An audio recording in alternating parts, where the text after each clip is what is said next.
জাতীয় নবম pay scale নিয়ে চূড়ান্ত উত্তেজনা, আন্দোলনের নতুন ডাক, দাবি পূরণ না হলে কঠোর কর্মসূচির হুঁশিয়ারি।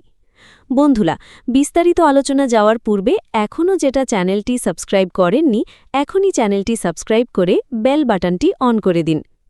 জাতীয় নবম পে স্কেল নিয়ে সরকারি কর্মকর্তা-কর্মচারীদের মধ্যে দীর্ঘদিনের অপেক্ষা এখন নতুন মোড়ে পৌঁছেছে। বহুদিন ধরে চলমান দাবি, আলোচনা, প্রতিশ্রুতি এবং প্রত্যাশার পরও যখন এখনও চূড়ান্ত বাস্তবায়নের ঘোষণা আসেনি, তখন কর্মচারীদের মধ্যে অসন্তোষ আরও তীব্র হয়ে উঠছে।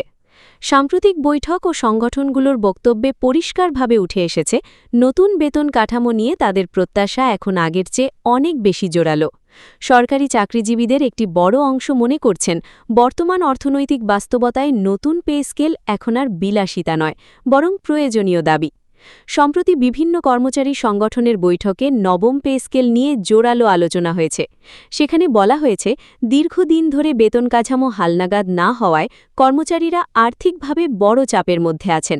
বাজারে দ্রব্যমূল্যের ঊর্ধ্বগতি, নিত্য প্রয়োজনীয় পণ্যের দাম বৃদ্ধি, চিকিৎসা ব্যয়, শিক্ষা ব্যয় এবং বাসাভাড়ার ক্রমবর্ধমান চাপ সরকারি চাকরিজীবীদের জীবনযাত্রাকে কঠিন করে তুলেছে।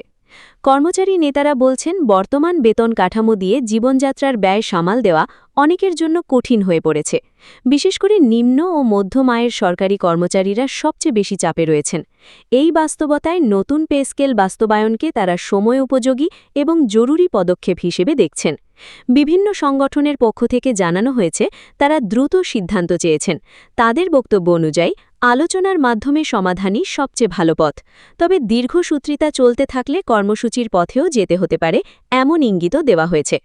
সরকারি চাকরিজীবীদের বড় অংশ এখন অপেক্ষা করছেন গেজেট প্রকাশের দিকে, কারণ আনুষ্ঠানিক গেজেট ছাড়া নতুন পে স্কেল বাস্তবায়নের বিষয়টি নিশ্চিত নয়। তাই প্রতিটি বৈঠক, প্রতিটি আলোচনা এবং প্রতিটি সরকারি ইঙ্গিত এখন তাদের কাছে অত্যন্ত গুরুত্বপূর্ণ হয়ে উঠেছে। বিশ্লেষকরা বলছেন, নতুন পে স্কেল বাস্তবায়ন হলে শুধু বেতন বৃদ্ধি নয়, সরকারি প্রশাসনে কর্মস্পৃহা ও দক্ষতাও বাড়তে পারে। আর্থিক নিরাপত্তা নিশ্চিত হলে কর্মচারীদের কাজে মনোযোগও বাড়ে।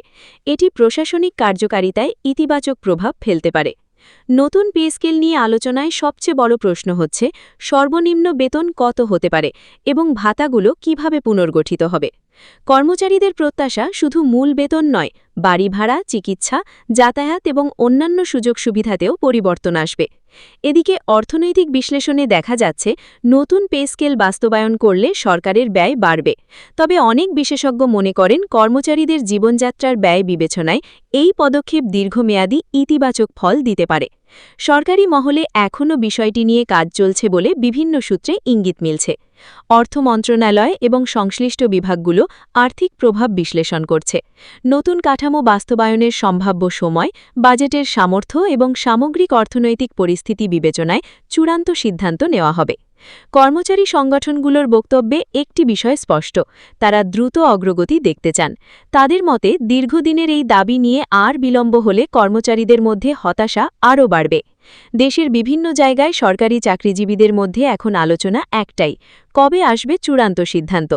অনেকেই মনে করছেন, নতুন অর্থবছরের শুরুতেই একটি বড় ঘোষণা আসতে পারে। বিশেষজ্ঞদের মতে, নতুন পে স্কেল বাস্তবায়ন হলে পেনশন কাঠামোতেও ইতিবাচক পরিবর্তন আসতে পারে। এতে অবসরপ্রাপ্ত সরকারি কর্মচারীরাও কিছু সুবিধা পেতে পারেন। বর্তমান পরিস্থিতিতে সরকারি চাকরিজীবীদের অন্যতম দাবি হল মূল্যস্থিতির সঙ্গে সামঞ্জস্যপূর্ণ বেতন কাঠামো, কারণ জীবনযাত্রার ব্যয় দ্রুত বাড়লেও পুরনো কাঠামো সেই গতিতে পরিবর্তিত হয়নি। নতুন পে স্কেল নিয়ে কর্মচারীদের মধ্যে আশা যেমন আছে, তেমনি রয়েছে উদ্বেগও, কারণ চূড়ান্ত ঘোষণা না আসা পর্যন্ত কোনো কিছু নিশ্চিত নয়। এখন সবাই তাকিয়ে আছেন সরকারের আনুষ্ঠানিক ঘোষণার দিকে। গেজেট প্রকাশ হলেই পরিষ্কার হবে নতুন কাঠামোর বিস্তারিত, বেতন বৃদ্ধি কতটা হবে এবং কখন থেকে তা কার্যকর হবে।